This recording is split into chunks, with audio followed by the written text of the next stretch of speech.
सत साहिब सतगुरुदेव की जय। बंदी छोड़ कबीर साहिब जी की जय। बंदी छोड़ गरीबदास जी महाराज जी की जय। स्वामी राम देवानंद जी गुरु महाराज जी की जय हो।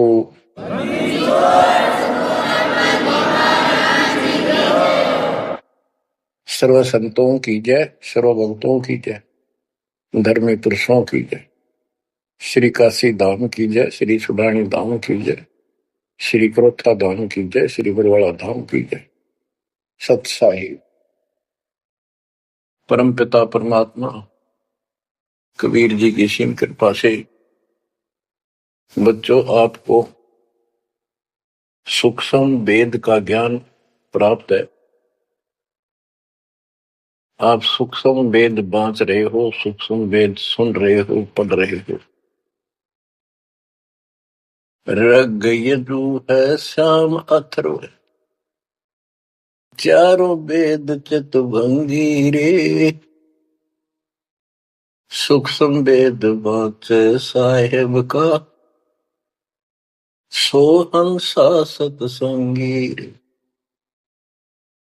सूक्ष्म वेद बांचे साहेब का सोहंसा सतसंगी रे। तीन लोक और भवन चतुर्दश कोई नहीं सत्संगी।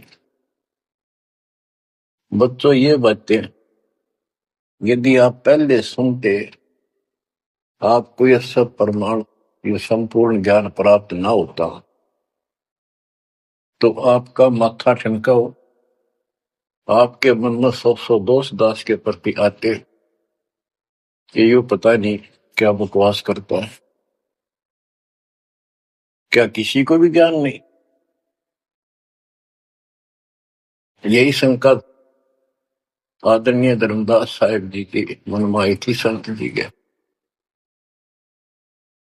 कि भाई ये चंदा बाबा ऐसी बातें बता रहा है तो कोई ना कोई हमारे हिंदू धर्म में भी इन बातों को जानने वाला उससे मिलेगा, क्योंकि शास्त्र हमारे। उसके बाद वो अपने गुरु जी के पास गया। गुरु जी तो रूपदास जी ने कह दिया, भाई मैं जितनी जानू था बेटा, मैंने तेरे से कुछ नहीं छुपाया। जिस तरह के प्रश्न आप कर रहे हो इनका उत्तर मेरे पास नहीं है, और जिसने तुझे ये ज्ञान दिया है उसी के पास जा, उसी से समाधान पूछ। लेकिन धर्मदास के सामने यह बात खटक रही थी कि अनपढ़ आदमी जिंदा बाबा, इसको ज्ञान कैसे हो गया ये? इसने भी तो किसी हमारे हिंदू से सुना होगा, और अवश्य कोई संत, मंडलेश्वर, कोई पीठाधीश इसका जानकार पाओगा। अब सब जगह जितने भी सुप्रसिद्ध या वैसे छोटे मोटे भी संत हिंदू धर्म के उस टाइम प्रवक्ता थे, सत्संग सुनाया करते थे, सबसे मिला और जाते ही 10-20 रुपए रख दे। ये खासकर इन संतों के अंदर जो भेंट ज्यादा दे, दक्षिणा ज्यादा दे, उसको ज्यादा महत्व देते हैं। इस बात की धर्मदास जी को भी खूब पता था कि ये तभी प्रसन्न होकर मुझे कुछ राह बताओगे। जाते 5-10 रुपए करे, क्योंकि उसमें 5-10 रुपए आज के 5 लाख के बराबर थे। वहां तो एक पैसा भारी होता था उस समय। सबसे प्रसन्न कर लिए, किसी के पास इस तरह बात नहीं थी। श्री कृष्ण विष्णु भगवान है, सारी सृष्टि के रचनहार हैं, इनके कोई माता पिता नहीं, ये आपो आप है, स्वर्ग से ऊपर कोई स्थान नहीं। आखिर में हार के, थक के और कति बुरी तरह रोए कि अब के बनाए। परमात्मा फिर भी उसको, जब वो धक्के खा के आ रहा था, एक अन्य हिंदू साधु के रूप में एक पेड़ के नीचे बैठ गया नदी के किनारे। 5-7 भगत और बैठे थे उसके पास। जिज्ञासु वैसे ही बाबा भी चलता फिरता था। धर्मदास जी के रास्ता उसके साथ से था, उसने सोचा चाल लग गया, आगे चल ऋषि मंडलेश्वरों के पास घूमया और साधु का रूप दाता ने बना रखा था। फिर मालिक की प्रेरणा अपने बच्चे को लेना था सर। उसी समय प्रेरणा हुई कि काफी देर से चल रहा हूं, विश्राम भी करना है, यही कर लेता हूं और इसकी तलाशी भी ले लेता हूं। वहां बैठ गया जाकर और बैठे थे, इतना तो बोलना को नहीं। वो दूसरे उठ कर चले गए। जब एकला रह गया, परमात्मा बोले, धर्मदास खोज लिया तत्व ज्ञान, मुझे बता दे कि मिला होता कितना। आंखें फटी की फटी रह गिर, मालिक उसी समय उसी रूप में आ गए। बच्चों, इस नरक से निकालने के लिए उस मालिक ने अपने एक बच्चे के लिए कितना कुछ करना पड़ा, कितने खाड़े कर दिए। वहां से शुरुआत करनी थी अपने कलयुग की भक्ति की। और वो अच्छी आत्मा थे, भगवान के बच्चे थे, पूर्व जन्म के संस्कारी मालिक के थे। जैसे सम्मन था, सम्मन ने कितनी कुर्बानी दी थी, बेटा काट दिया मालिक के नाम पर। अब उसके लिए खाड़े करे थे परमात्मा ने, कहां कहां कैसे बंदी बने, कोड़े खाए, उसकी सेल बिस्तर बिछाए। किसी जन्म का ये धर्मदास जी भी ऐसे ही कुर्बान आत्मा था, लेकिन ये ठीक से टिके नहीं क्योंकि ज्ञान संपूर्ण नहीं था। इसलिए मालिक उसके लिए फिर वहां बैठ के जाकर धर्मदास जी परमात्मा के चरणों में गिर के अपनी ढीठता, अपने अविश्वास, अज्ञानता का बहुत पश्चाताप किया। हे मालिक, आप सत्य, आपका ज्ञान सत्य, आपका समाधान सत्य। परमात्मा बोले, ये प्रेरणा मैंने की थी तेरे अंदर। काल का बेटा बहुत लंबा जुगाड़ है, बहुत लंबा षड्यंत्र है। पाया किसी के पास ये ज्ञान, हे महाराज, ज्ञान के वो तो गंध भरा, काम करो सारा सड़ रहे हैं। तो बच्चों, अब आपको दास बताना चाहता है परमात्मा की महिमा और सूक्ष्म भेद वाला ज्ञान संत गरीबदास जी को प्राप्त हुआ परमेश्वर से। उनके सतगुरु और भगवान स्वयं कबीर साहब थे, जिनका गुरु भगवान और ज्ञान एक नंबर का। तो उस पर हमने विश्वास करना चाहिए, लेकिन विश्वास करने के लिए कुछ आधार होता है। हिंदू धर्म के लिए गीता और वेद, 18 पुराण, ये आधार है कि ये अध्यात्म के मूल ग्रंथ है। उन मूल ग्रंथों से आपको परमात्मा की वाणी सिद्ध कर दी।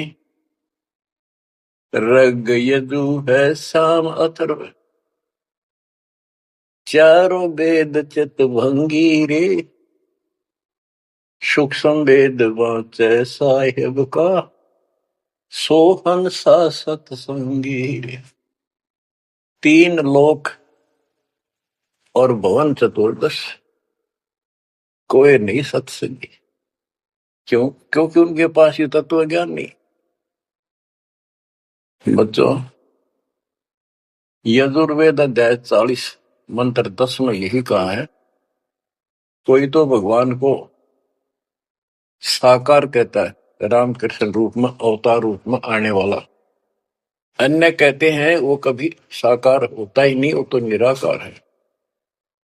परमात्मा साकार है या निराकार है, किस अतिथि में आता है, वो कैसे लीला करता है, इसकी जानकारी तत्वदर्शी संतों से पूछो। गीता अध्याय 4 श्लोक 34 में और 32 में स्पष्ट भी कर दिया कि जो तत्व ज्ञान होता है वो परमात्मा अपने मुख कमल से आकर बोलता है। ऋग्वेद मंडल नंबर 9 सूक्त 94 और मंत्र नंबर 2 में कहा कि वो परमात्मा कवियों की तरह आचरण करता हुआ घूमता फिरता है। ऋग्वेद मंडल नंबर 9 सूक्त नंबर 95 के मंत्र नंबर 1 में परमात्मा भक्ति की प्रेरणा अपने मुख कमल से वाणी बोल के करता है और भक्ति के मूल मंत्रों का गूढ़ रहस्यों का ज्ञान वही बताता है। गीता अध्याय 4 श्लोक 34 में कहा कि उस तत्व ज्ञान को जो स्वयं मालिक बोलता है कवियों की तरह काव्यान चौपाइयों में श्लोकों में और शब्दों के माध्यम से वो तत्व ज्ञान है, उसको किसी तत्वदर्शी संत से पूछो। बच्चों, ना वेदों में तत्व ज्ञान, गीता वेदों का सारांश है, उसी का छोटा रूप है। तो इनमें ज्ञान नहीं है, वो तत्वदर्शी संत से पूछो। वो तत्वदर्शी संत की पहचान श्रीमद् भगवत गीता अध्याय नंबर 15 श्लोक 1 में बताया है कि ऊपर को मूल, ये तो मूल मालिक सारी सृष्टि का रचने वाला समझो संसार रूपी वृक्ष है जिसकी ऊपर को जड़ है और नीचे को 3 गुण रूपी शाखा है। इसके सभी विभागों को जो बता देगा स वेदविद, वो वेद के तात्पर्य को ठीक से जानने वाला है, यानी वो तत्वदर्शी संत है। धर्मदास जी और गरीबदास जी के सतगुरु ने बताया, कबीर अक्सर पुरुष एक पेड़ जो जमीन से बाहर दिखाई देता उसको पेड़ बोलते, पेड़ा तना। गरीब अक्सर पुरुष एक पेड़ है, निरंजन व कीटार और तीनों देवा शाखा है, ये पातुल संसार। फिर तपस कर दिया कि फिर एक के साध्य सब सदर, सब साध्य सबदा, माली सींचे मूल को पल पुल अगा। सभी parts of the tree, works के सभी विभाग बता दिए कि तना अक्षर पुरुष है, डार ये क्षर पुरुष है, क्षर पुरुष, और तीनों देवारद गुण ब्रह्मा सत्पुंग उत्तम गुण शिवजी रूपी शाखाएं और पातरूप संसार। तो बच्चों, फिर साथ में ये समाधान भी कर दिया कि एक का साध्य सब सद है, यानी मूल को पूजो, उसको इष्ट रूप में मानो, उसके बाद अपने अनुष्ठान करो, साधना करो। जो आपको प्रथम मंत्र दिया जाता है इसमें प्रथम और लास्ट वाले मंत्र को छोड़कर सारे इन्हीं शाखाओं वाले मंत्र है। और गीता अध्याय 3 श्लोक 10 से लेकर 15 तक ये स्पष्ट किया है कि शास्त्र अनुकूल धार्मिक अनुष्ठान यज्ञ करने से वो सही भक्ति मानी जाती है। इन यज्ञों के द्वारा इन देवताओं को बढ़ाओ, ये यज्ञ से बढ़े हुए देवता तुम्हें बिना मांगे ही सब कुछ देते रहेंगे। और उस परम अक्षर पूर्ण परमात्मा को इष्ट रूप में प्रतिष्ठित करके फिर सारे धार्मिक अनुष्ठान करो। कहते हैं सब प्राणियों की उत्पत्ति अन्न से होती है, अन्न वर्षा से होता है। वर्षा शास्त्र विहित, शास्त्र में प्रमाणित धर्म कर्म यज्ञ करने से होती है। और कर्म लगाए ब्रह्म ने, क्योंकि सबके लोक माए तक काम करके खाना पड़ा, सतलोक में कोई काम नहीं था, बैठा सब परी मिला था। जैसे आप सकलोक आश्रमों में जाते हो, आपको सारा बना बनाया मिल रहा है, हरखा और भक्ति करो, सत्संग सुनो और आ जाओ। फिर बताया है कि सब प्राणियों की उत्पत्ति अन्न से होती है, अन्न वर्षा से होता है। वर्षा शास्त्र विहित, शास्त्रों के अनुसार किए गए अनुष्ठानों से होती है, यज्ञ से होती है। और यज्ञ शास्त्र अनुकूल कर्मों से होती है। कर्म लगाए ब्रह्म ने, ब्रह्म की उत्पत्ति हुई अक्षर पुरुष से। और अक्षर पुरुष यानी अक्षर का अर्थ यहाँ पर अविनाशी है। और जहां पर प्रकरण होता है एक से अधिक, अक्षर का अर्थ ही अविनाशी होता है, लेकिन सरपुरुष अक्षर पुरुष, सरपुरुष ब्रह्म है, ये काल है 21 ब्रह्मांड का स्वरूप, अक्षर पुरुष 7वें ब्रह्मांड का स्वरूप। और फिर परम अक्षर ब्रह्म क्यों कहा, परम अक्षर पुरुष, कि वो सब का मालिक वो है। तो इस प्रकार आध्यात्मिक ज्ञान को समझना है और उस परम अक्षर ब्रह्म को योगों में प्रतिष्ठित करके सारे अनुष्ठान करने चाहिए, तब सफलता हो। कबीर साहब ने बताया, कबीर एक कैसा दे सब सदे, सब साध्य समझा माली सींचे मूल को बुलागा। पुण्यात्माओं, इससे सिद्ध हो गया कि किसी के पास भी वेदों से हटकर ज्ञान नहीं था, वेदों में वो ज्ञान है ही नहीं जिसकी हमें जरूरत थी। इसलिए क्या रहा, अब इसके ऊपर चलेगा सत्संग शेष। संत गरीबदास जी की अमर वाणी, अथ कथनी बिना करनी का होगा। इसमें से कुछ वाणी सुनाएगा दास।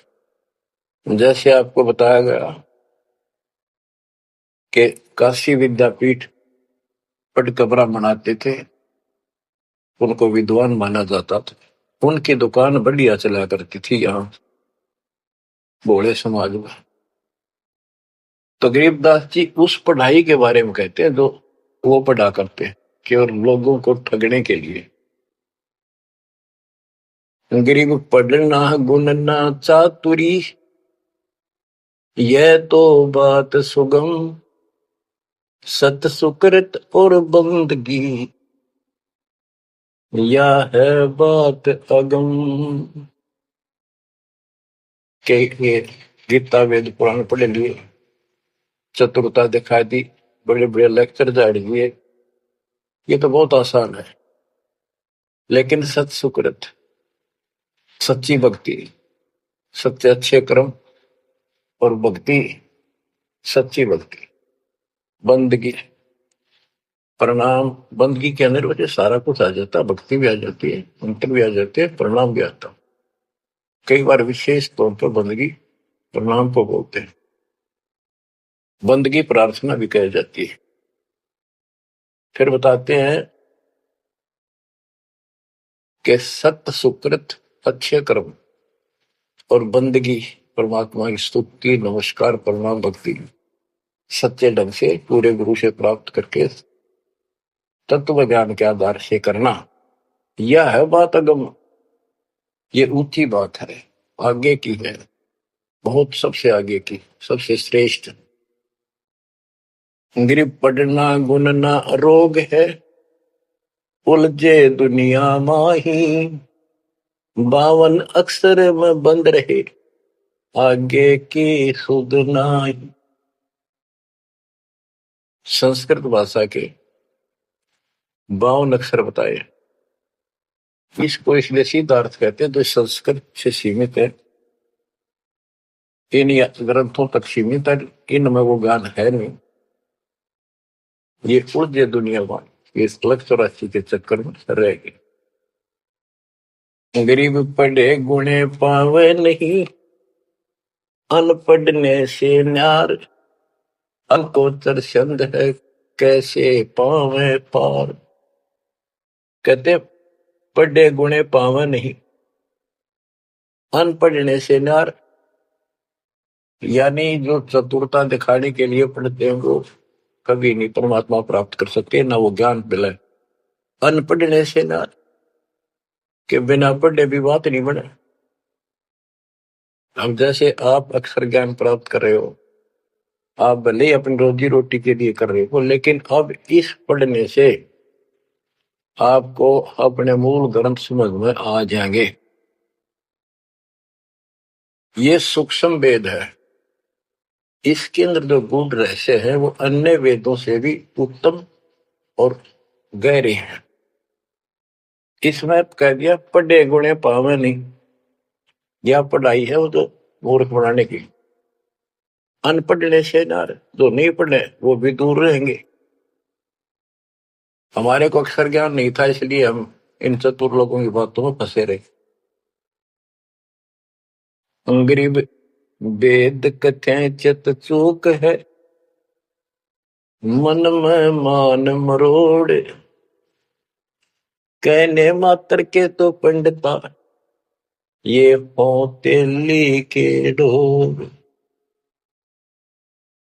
कि इन वेदों के पढ़ने मात्र से कुछ भी हासिल नहीं होना, क्योंकि वो ज्ञान है ही नहीं जी। अपने को जरूरत है मोक्ष प्राप्त हो, और वो ज्ञान मालिक प्रत्येक युग में आकर बोलते हैं, पर कदर नहीं बनी। गरीब वेद कथे चित चूक है, मन में मान मरोड़, अहंकार, और कहने मात्र के तो पंडित है, ये वो तेली के ढोल के 84 लाख योनियों में जाएंगे। अब जैसे एक बहुत ही अच्छा उदाहरण दिया संत गरीबदास जी ने, बच्चों ये गाना बजाना समय के अनुसार शब्द भी सुनाए जाते हैं, और ये कड़वी गोली भी खिलाई जाएंगी, तभी ये रोग कटेगा। सारा ट्रीटमेंट कंप्लीट करना पड़ता है। अब ध्यान से सुनो, पुराने समय में तिलों से तेल निकाला जाता था। वो व्यक्ति जो काम ये करते थे उनको तेली बोलते थे। वो एक कोल्लू लगाते थे। वो कोल्लू एक मशीन होती है जिसमें 3-4 गिरारी सी होती, मोटी मोटी भारी भारी, और उसके ऊपर एक ऐसा पात्र लगा होता है जिसमें नीचे सुराख होता है, और उसमें सरसों डाल दी, तिल डाल दिए, वो धीरे धीरे नीचे जाता रहता। कोल्लू चलता है, एक लंबा लकड़, कम से कम भी 15-20 फुट लंबा। उस कोल्लू को चलाने के लिए एक लंबा लकड़ फंसा के, और उस लकड़ को पाट बोलो हमें, लाठ पाट, उसको बैल से चलाया जाता था। और वो बैल उस लकड़ की जितनी लंबाई होती है उसके में ही सर्कल में घूमना होता था उसको। वो सर्कल होता था, उसके एक सर्कल में घूमता था, सेम कति फिक्स्ड होता था उसका डायमीटर। उसी परिधि में वो बैल घूमता रहता था, और उधर से कोल्लू चलने से तेल निकलता। उस कोल्लू को चलाने के लिए एक बैल का प्रयोग किया जाता था। वो उस लकड़ लंबे लठ 15-20 फुट 25 फुट लंबे लठ के एंड पे लास्ट में एक कुंडा डाल कर उसमें रस्सा बांध कर, और उस बैल के दोनों तरफ कंधे से बांध दिए जाते थे रस्से, और उसको चलाया जाता था। तब वो कोल्लू घूमता था, और उसमें डाले हुए सरसों या तिल, उनका तेल निकलकर बाहर आता था। वो तेली कहलाता था, और उसको खींचने वाला तेली का बैल का है। उस बैल के आंखों पर पट्टी बांध दिया करते थे, और एक आदमी उसके पीछे होकर 2-3 बार उसका लठ मारता जोर के, और वो बहुत तेज चलता। तो फिर उसको ये भय हो जाता कि लठाड़ा तेरे पीछे पीछे है। वो अपने आप स्पीड में रहता था, और इस तरह वो कोल्लू सारा दिन चलता था। बीच में थोड़ी बहुत देर पानी पिला दिया, चारा खिला दिया, फिर जोड़ दिया जाता।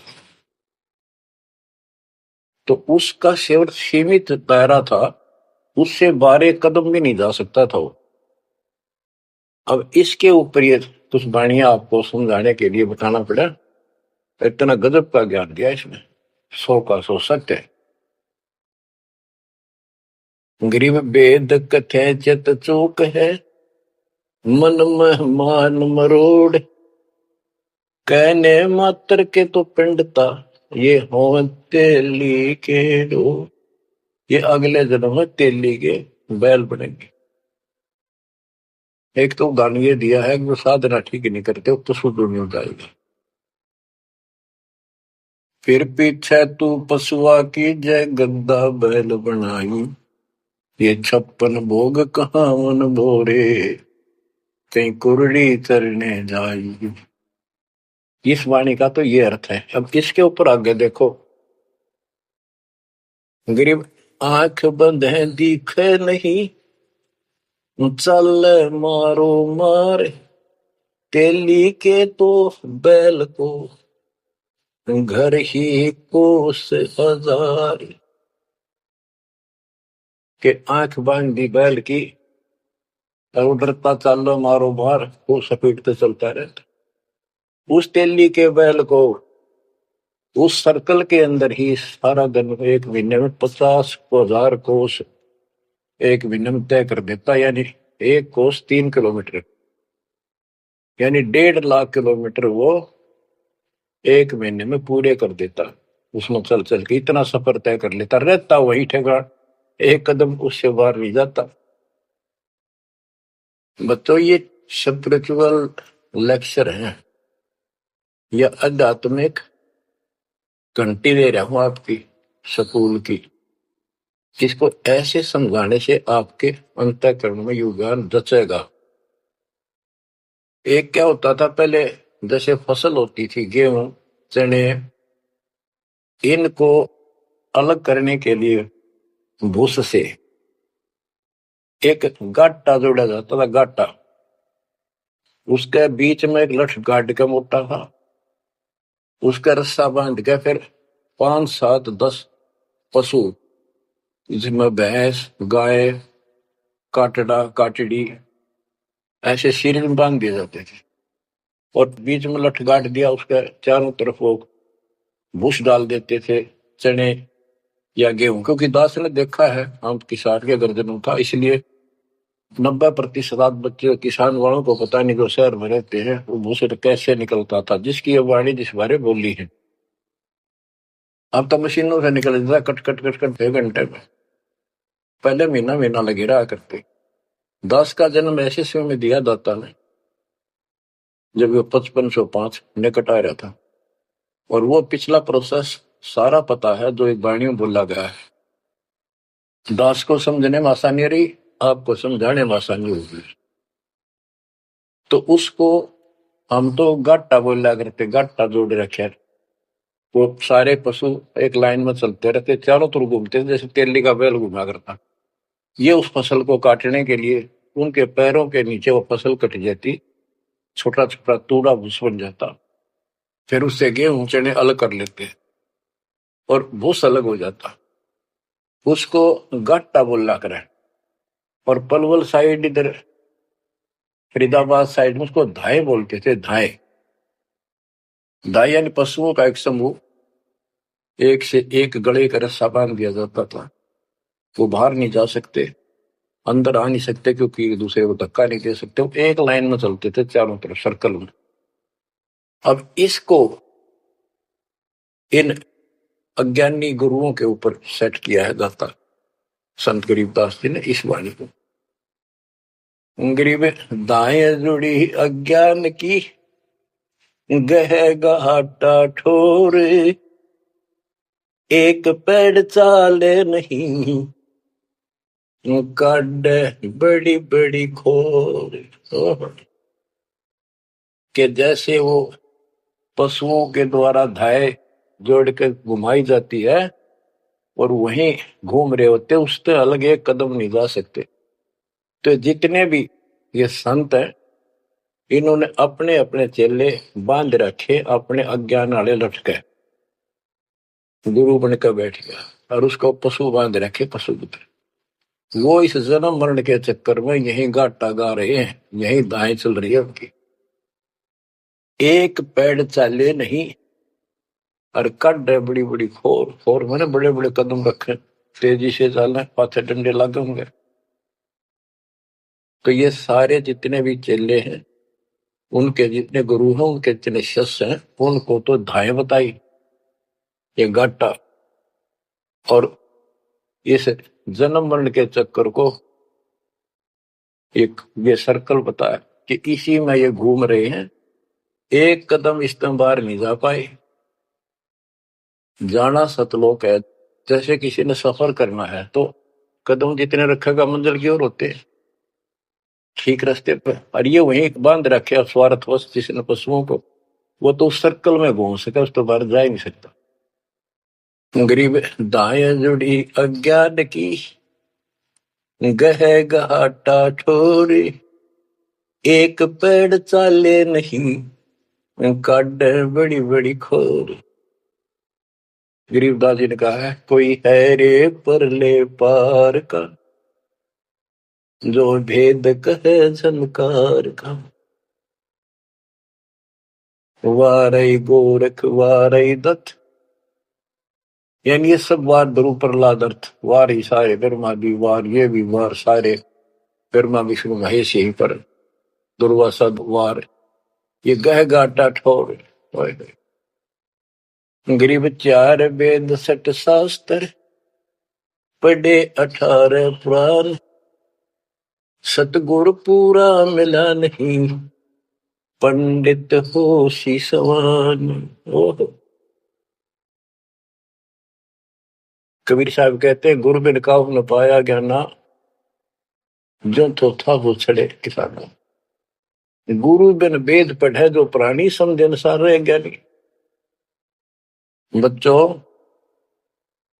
एक तो होती है मान बढ़ाई अहंकार और एक सच्चाई जो होती है वह मान बढ़ाई नहीं कहलाती। जैसे दास कह रहा है और जब आपको भी समझ आ गई है स्पष्ट होगा आपको पता लग गया है कि गुरु बिन वेद पढ़े जो प्राणी समझे ना सार रहे अज्ञात। वेद पढ़े पर वेद न जाने ये वाचे पुराण 18 और पत्थर की पूजा करे। भूल गए सब श्राद्ध निकलवा पितर पुजवा क्या इन वेद